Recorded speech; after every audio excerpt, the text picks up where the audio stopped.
Assalamualaikum warahmatullahi wabarakatuh. Halo semuanya. Berjumpa kembali dengan saya, Kang Restu. Apa kabar semuanya? Semoga kalian selalu sehat, baik, dan tentunya dimudahkan segala urusannya oleh Tuhan Yang Maha Esa. Amin amin ya rabbal alamin. Seperti biasa, kali ini Kang Restu akan menceritakan sebuah kisah horor dan misteri.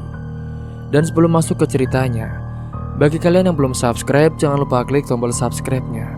Klik lonceng notifikasinya serta like video ini agar kalian tidak ketinggalan cerita-cerita menarik dari channel ini. Oke, terima kasih. Dan langsung saja tanpa berlama-lama lagi, bagaimana kisahnya? Ini dia ceritanya.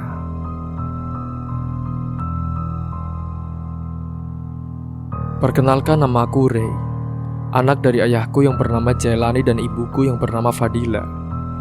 Ibuku adalah wanita pekerja keras yang giat mencari penghasilan dari berjualan nasi ketan saat toko emas ayah sudah tidak dapat diselamatkan.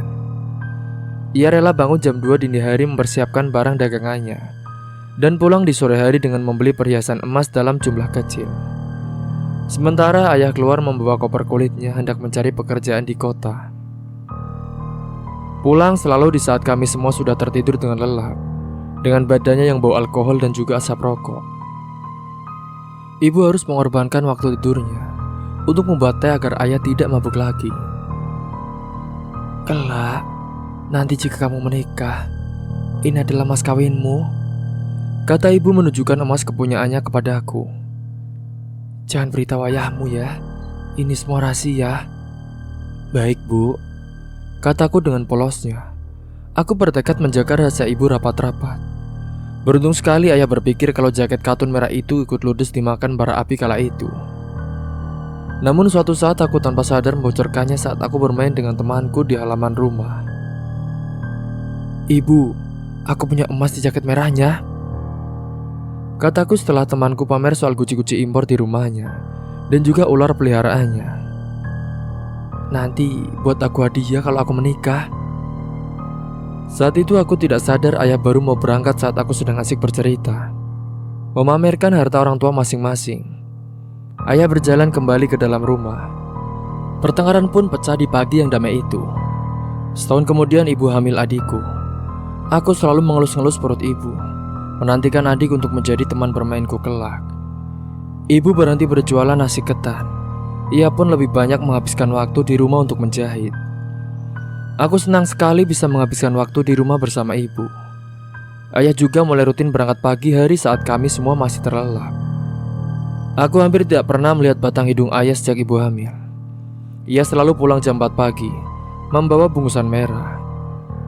Bahkan saat ibu menangis terseduh-seduh saat jarinya tertusuk jarum, ayahlah yang muncul di perkataannya.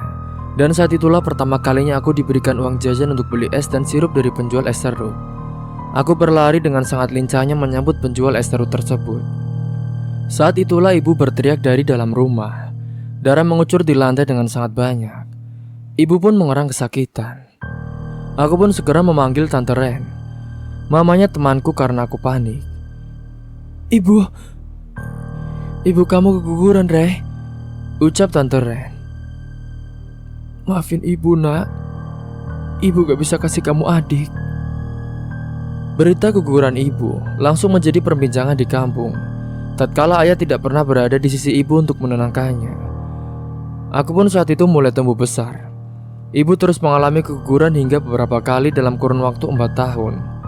Sampai aku tumbuh besar dari umur 6 tahun yang takut darah hingga aku berusia 10 tahun. Aku mulai berhenti mengharapkan adik dari ibu. Yang aku lakukan hanyalah membantu ibu mencuci baju di sungai dan juga berjualan nasi ketan. Ibuku menjadi perbincangan warga kampung. Mereka selalu bertanya dengan pertanyaan aneh padaku saat aku berjualan mengitari kampung. Kenapa ibu selalu keguguran? Apakah ibu tidak bisa menjaga kesehatan? Apa ibu jarang beribadah, jadi dihukum Tuhan? Atau pertanyaan yang seringkali sulit aku jawab seperti, di mana ayahku saat ibu keguguran? Aku selalu pulang menangis senggukan. Tidak kuat menahan pertanyaan pedas dari ibu-ibu di kampung. Lalu tibalah saatnya di petang hari, di mana aku mendengar sebuah kidung. Kidung yang sangat halus sekali seperti seorang biduan tinggal di dalam rumah. Aku sudah mendengar suara itu sejak ibu hamil dan keguguran 3 kali. Aku sudah berapa kali bertanya pada ibu tentang kidung itu. Ibu hanya menggelengkan kepalanya. Yang aku tahu ibu pernah bertanya soal ini pada ayah, dan selalu berujung dengan pertengkaran. Satu perkataan ibu yang membuatku tidak lagi berani bertanya soal kidung itu adalah, "Kamu membuat perjanjian dengan setan." Aku memutuskan mencari tahu sendiri dari mana suara kidung wanita itu. Di hari itu juga aku mencongkel lubang kunci dengan jarum pentul yang aku bengkokkan milik ibu. Saat aku membuka pintu, aku melihat kain merah menutupi seluruh dinding. Terdapat wangi bunga melati yang hampir layu dan juga bekas tupa. Terdapat juga 3 buah piring. Piring yang pertama berisi buah-buahan yang sangat ranum. Piring kedua berisi kuntum-kuntum bunga melati yang dicampur dengan bunga sepatu. Dan juga piring ketiga yang berisi perhiasan ibu. "Kok ada emas ibu di sini? Kamu dapat dari mana?" "Dari ruangan itu, Bu," kataku menunjuk ke ruangan itu. Ibu menganga lalu berjalan ke ruangan itu. Dia pun lalu menangis. Ibu pun menghancurkan tempat itu dan merobek-robek kain merah yang ada di dinding ruangan itu. "Kamu berusaha menjual istrimu ya, Mas? Berani-beraninya kamu, Mas," kata ibu kepadanya. "Arwah, tunjukkan padaku wujudmu. Pada siapa suamiku membuat perjanjian?" Mendadak jendela terbuka dan terbanting. Anjing-anjing di seluruh kampung pun ribut bergonggong. "Aku tidak takut." Saat itu ibu berjalan ke dapur dan mengarahkan pisau ke udara. Saat itulah ayah mergoki aku dan ibu pembongkar ruangan yang selalu ia kunci itu. Ayah pun menarik pisau itu dari tangan ibu. Lalu ibu berteriak sangat kencang hingga seluruh urat kepalanya keluar. Ayah membopong tubuh ibu yang pingsan ke ruang tamu. Lalu ayah melototiku. Pasti kamu yang bikin bahaya nyawa ibu kan?" Ayah pun memukul tangan dan pantatku dengan rotan hingga memar berdarah. Cukup, teriak ibu yang tiba-tiba bangun. "Mas, kamu membahayakan keluarga kita, Mas. Kamu bisa jual emas-emasku untuk buka usaha. Bukan dengan cara seperti ini, Mas. Kita kan sudah bicarakan ini." "Buat apa aku buka usaha kalau ujung-ujungnya semua ludes, dibakar? Kamu wanita tahu apa soal usaha? Kalau aku nanti bangkrut lagi, memangnya kamu mau tanggung jawab? Mau dapat modal dari mana kamu? Intinya, aku tidak mau kamu membuat persekutuan dengan setan seperti ini, Mas. Kita bisa kaya dengan cepat. Aku cuma butuh 3 hari ini, oke?" tanya ayah. "Jadi, sekarang kamu kembali ke dapur saja dan masakin aku makan malam. Kamu harus jadi istri yang baik ya." Tidak ada kesan romantis dari kata-kata ayah itu. Aku yakin ibu sangat tertekan. Hari-hari berikutnya ibu pun jatuh sakit. Kondisinya makin memprihatinkan hingga ia tidak bisa bangun dari tidurnya dan menjahit. Kondisi itu bertahan selama kurang lebih 5 tahun lamanya. Hingga singkatnya ustadz yang aku bawa ke rumah dengan meminjam uang tetangga. Tidak pernah ada yang tahu penyakit apa yang ia derita. Namun rumah kami semakin lama semakin besar sejak ibu sakit. Setiap hari selalu datang tukang untuk merenovasi rumah. Bahkan truk-truk datang membawa barang-barang mahal seperti vas bunga mewah, meja makan kayu jati, sofa-sofa ukuran khas, bahkan televisi dan juga radio. Kami tidak memesan ini, Pak. Ini benda yang sangat mahal. Kami tidak sanggup membayarnya." "Semua ini sudah dibayar, Tuan. Tuan tidak perlu khawatir. Tuan cuma harus tanda tangan," ucap kurir itu. Hal ini terus terjadi di rumah kami semakin megah. Bak istana dengan dekorasi dan benda mahal yang sangat-sangat tidak berguna. Semua ini tidak digunakan untuk pengobatan ibu. "Nak, maafin ibu. Ibu yang salah," katanya setiap hari saat aku membantu memandikannya. Ibu jangan bicara seperti itu. Ibu harus sehat lagi."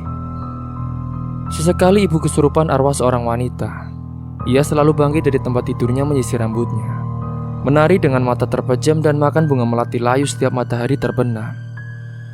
Aku selalu mengambil sisirnya membantu ia meluruskan badannya dan memijat-mijat perut ibu untuk memuntahkan bunga melati layu itu. Aku mengandalkan jamu hangat untuk membuat tidurnya tenang di malam hari. Hingga singkat cerita, ibu pernah sampai berjalan sendiri ke dapur saat aku lengah dan hampir menyanyat lehernya. Aku berusaha keras menjauhkan tangannya dari lehernya sendiri saat itu terjadi. Hingga aku menangis, tidak tahan dan memarahi arwah itu. Aku membawa ibu ke salah satu masjid untuk meminta bantuan. Tetapi kakinya selalu menolak berpijak di lantai masjid. Ia pasti selalu meringis. "Panas, nak, panas. Ibu gak mau masuk. Kita pulang saja." Tiba-tiba saat itu seorang ustadz pun membantu ibu untuk masuk ke dalam masjid. Dengan menjamah telapak kakinya, ibu selalu muntah setiap kali masuk ke dalam masjid. Muntahannya seperti darah pekat berwarna hitam sampai menjadi tontonan jamaah di masjid. "Nak, ayahmu harus segera menghentikan ritual itu," kata ustadz itu saat aku berbicara langsung dengannya. "Ibumu tampak menerima siksaannya." "Saya bukannya tidak berusaha, ustadz, tapi saya hanya tidak sanggup." Sang ustadz pun hanya memandang ke arah rumah kami, lalu menatapnya begitu tajam, seakan-akan sesuatu tengah terjadi menjaga gerbang rumah kami. "Sudah berapa lama ayahmu melakukan ini, Rey?" 5 tahun, jawabku. "Maaf sebelumnya kalau saya lancang, namun kalian harus tahu, kalau ada sosok hitam setinggi pohon cemara berdiri menghalangi pintu masuk, dia tidak mengizinkan kami masuk," kata Pak Ustadz. Aku dibuat terkejut dengan fakta itu. "Tapi tenang, kami akan meminta izin untuk masuk melihat-lihat." Saat itu Ustadz pun memejamkan matanya lalu berdoa. Dia mulai berjalan masuk. Dalam penerawangan itu beliau melihat 2 orang penari yang berdiri di bingkai pintu di kiri dan di kanan. Wajah mereka begitu cantik, pakaian mereka sungguh mewah. "Kami tidak diperbolehkan masuk oleh mereka berdua, atau kita semua akan mati." Sungguh tidak ada yang bisa Ustadz lakukan. Aku mohon Ustadz, aku ingin ibu sembuh."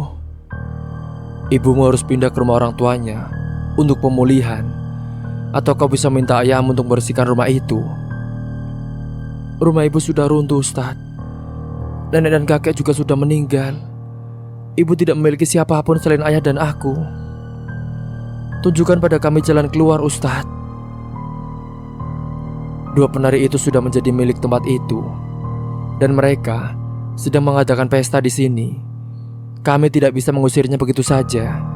Paling tidak, kami harus menunggu pesta ini berakhir untuk bisa berbicara dengan mereka berdua. Setelah mengatakan itu, tiba-tiba tubuh ibuku bergejolak dan kesurupan. "Ustadz muda nan tampan, kau hanya ingin berbicara kan? Aku bisa meluangkan waktu," kata ibuku yang saat itu sudah kesurupan. "Siapa namamu?" "Aku penari paling cantik di bangsal Rumingkang. Aku tinggal di sini bersama kakakku. Kau sangat tampan, Ustadz. Boleh aku memilikimu?" kata ibu masih menari dalam posisi duduk. "Boleh aku bicara dengan kakakmu sekarang?" "Kamu belum menjawab pertanyaanku, Ustadz muda." Ibu mulai berhenti menari dan diganti dengan posisi duduk yang sangat anggun bak seorang ratu. "Kau menunggu pestaku. Jika kau ingin mengusirku dari wilayah kekuasaanku, kau bisa membawakanku sesuatu." "Apa yang kau inginkan?" Ibu menunjuk aku. Aku sangat panik, sangat luar biasa. "Kau hanya perlu melakukannya untuk mengusirku dari rumah ini." Ibu memberikan sang ustadz sebuah keris yang dibungkus kain merah, yang bahkan tidak pernah aku ketahui ada di rumah ini. "Tepat di jantung." Ibu, sadar ibu. Kenapa ibu mau bunuh aku? Aku salah apa, Bu?" Aku berteriak memohon-mohon. Rey, sadar. Ini bukan ibumu," seru sang ustadz. "Keluar dari tubuh ibu ini sekarang juga." "Maafkan aku, Rey.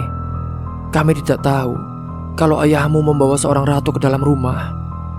Kami butuh berdiskusi untuk melakukan pembersihan ini. Butuh waktu sekitar 6 bulan hingga 1 tahun. Ini pembersihan yang sangat beresiko. Kau bisa berada dalam bahaya, Ray. Tiba-tiba dari arah belakang. Ada apa ini? Tanya ayah.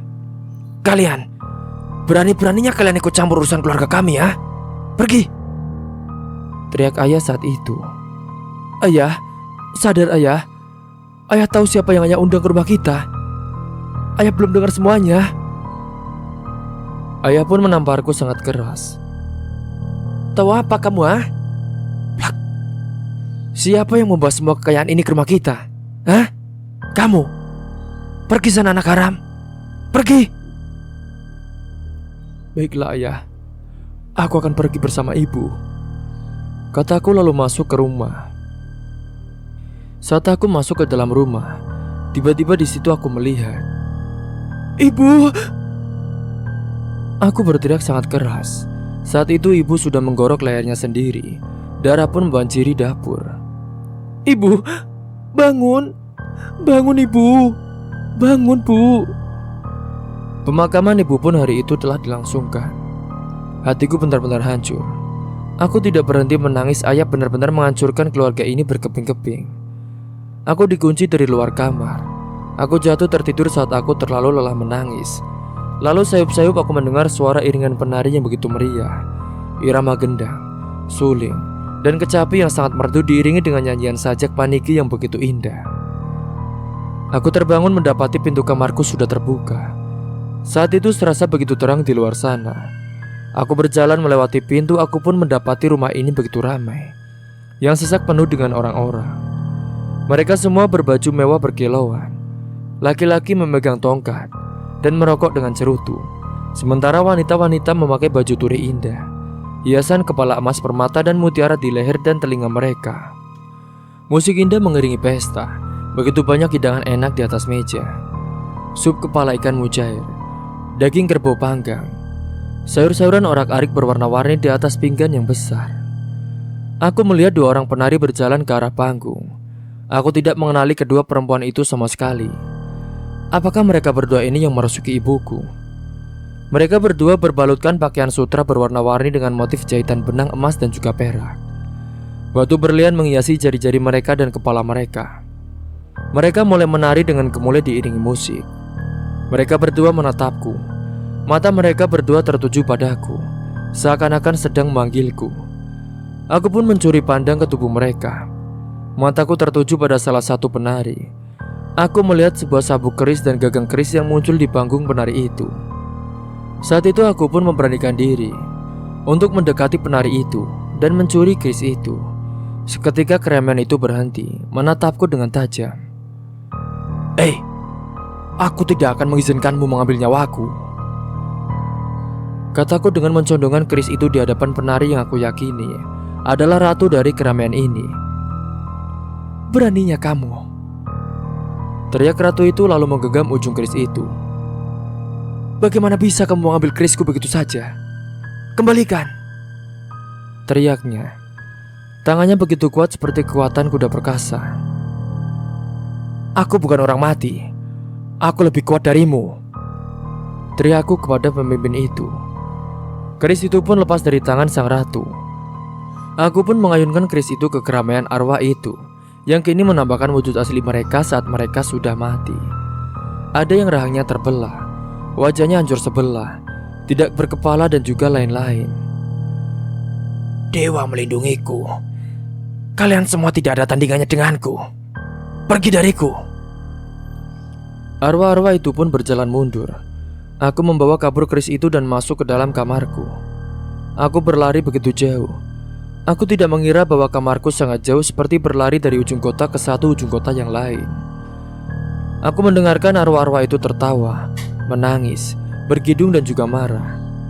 Aku menggenggam keris itu hingga aku tidak sadar tanganku mulai berdarah. Dan tiba-tiba saat itu muncul ibuku ikut berlari. Ayo nak, kita lari nak, ayo, teriak ibuku. Ibu, seruku yang masih menggenggam keris itu. Aku rindu ibu. Saat itu aku pun mulai berlari sambil menangis. Bukan sekarang, nak. Ayo kita lari. Teriak ibu lalu menggenggam tanganku. Aku merasakan genggaman tangan ibu sembari menahan tangisku. Aku tiba di pintu kamarku. Masuk, nak. Cepat, masuk. Saat itu aku melihat ibuku membentangkan tangannya, menahan arwah-arwah yang mengejarku sambil menangis seakan mengisyaratkan, tidak boleh ada yang melukai anakku. Aku pun masuk ke kamarku dan aku mendapati diriku berada di belakang rumah. Ya ampun, Re, kamu gak apa-apa, nak? Tanya Tante Ren. Aku pun bingung kenapa aku bisa berada di sumur belakang rumah. Tante, ada apa ini? Kenapa ramai begini?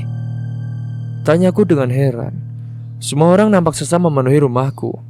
Aku mengenali mereka semua, tetangga-tetangga di kampungku. Kamu sudah menghilang selama 3 hari, nak. Kamu kemana saja? Tanya Tante Ren yang sudah menangis. Aku tidak tahu harus menjawab apa. Saat itu aku masih berusaha mencerna semuanya. Dari keramaian itu muncul ayahku. Dari mana kamu dapat itu, ah? Tanya ayahku. Aku pun kebingungan. Aku tidak sadar bahwa aku tengah menggenggam keris sang penari. Ayah pun menarik keris itu daripadaku. Lalu dia berlari. Kamu dapat dari mana, nak? Tanya Tante Ren kepadaku. Ayah, kamu nyimpan begituan. Kok bisa? Ayah! Ayah! Aku berteriak lalu berusaha bangun. Namun rasanya bahuku tidak bisa bergerak. Jantungku berdegup dengan kencang. Ya sudah, jangan dikejar dulu, nak. Kamu pasti kelelahan. Ayo kita istirahat dulu di rumah tante ya, ucap Tante Ren kepadaku. Semua warga pun memberikan jalan untuk aku dan juga Tante Ren. Aku lalu diberikan selimut hangat. Aku pun tertidur sangat pulas, tidak ada mimpi yang aneh sedikit pun di rumah Tante Ren. Ketika itu aku juga mencium aroma bubur kacang hijau yang sangat wangi bercampur pandan. Kamu sudah bangun, nak? Tanya Tante Ren kepadaku. Gimana? Sudah baik kan? Aku pengen ketemu ibu, Tante, ucapku kepada Tante Ren. Aku benar-benar berharap bisa ketemu ibu di mimpi. Ternyata gak bisa. Itulah kata-kata yang muncul dari mulutku saat aku pertama kali bangun. Aku sungguh-sungguh ingin bertemu sama ibu di mimpi. Kalau kamu mau ketemu ibu, nanti kita kesana bareng ya, ucap Tante Ren kepadaku. Tapi itu bubur buatan tante dihabiskan dulu ya, supaya kamu ada tenaganya. Pelan-pelan saja makannya. Singkatnya setelah selesai makan, aku dan Tante Ren pun segera ke pemakaman ibu. Ibu, aku tahu itu ibu semalam. Terima kasih sudah melindungi aku, Bu. Aku pengen banget bisa ngobrol sama ibu lagi. Jangan tinggalin aku ya, Bu, kataku berdoa di papan arwah bertuliskan nama ibu. Hingga singkatnya pada esok harinya, sang ustadz pun menemuiku untuk sekedar berbelasungkawa. Lalu aku menceritakan semuanya dari awal sampai akhir dengan cucuran air mata yang tidak henti. Aku benar-benar mengutarakan niatku untuk meninggalkan rumah itu. Hingga singkatnya baru 1 minggu aku pergi dari rumah. Ayahku sekarang hidup dengan kondisi yang semakin parah. Raganya ingin memberontak, namun hanya busa-busa yang keluar dari mulutnya disertai air mata yang keluar. Aku juga tidak putus-putusnya membaca ayat suci Al-Quran dan juga menggenggam tangan ayahku. Hingga tibalah saatnya ayahku menyudahi penderitaannya. Ia pun mengembuskan nafas terakhirnya tepat di hari kelahirannya, tanggal 8 bulan ke-8. Tepat sebelum ia meninggal, ia juga sempat menyebut nama kedua jin wanita itu sambil menatap ke pintu kamar tidurnya. Namanya adalah Ayuni dan juga Doro Ratu, 2 penari yang diundangkannya. Cerita pun selesai. Dan dari kisah ini, janganlah kita pernah sekali-kali bersekutu dengan setan, karena itu tentunya hal yang musyrik dan sangat dibenci oleh Tuhan. Apalagi sampai mengorbankan nyawa kekasih kita sendiri ataupun orang-orang yang kita cintai. Semoga Kita semua bisa mengambil hikmah dan pelajaran dari cerita ini. Dan semoga kita juga dijauhkan dari hal-hal yang demikian. Bagi kalian juga bisa mengambil sisi positifnya dan buang jauh-jauh sisi negatifnya. Dan mungkin itu saja yang dapat saya sampaikan. Kurang lebihnya mohon maaf apabila ada salah kata ataupun ucapan yang kurang berkenan bagi kalian semua. Sampai jumpa di cerita selanjutnya. Akhir kata, wassalamualaikum warahmatullahi wabarakatuh.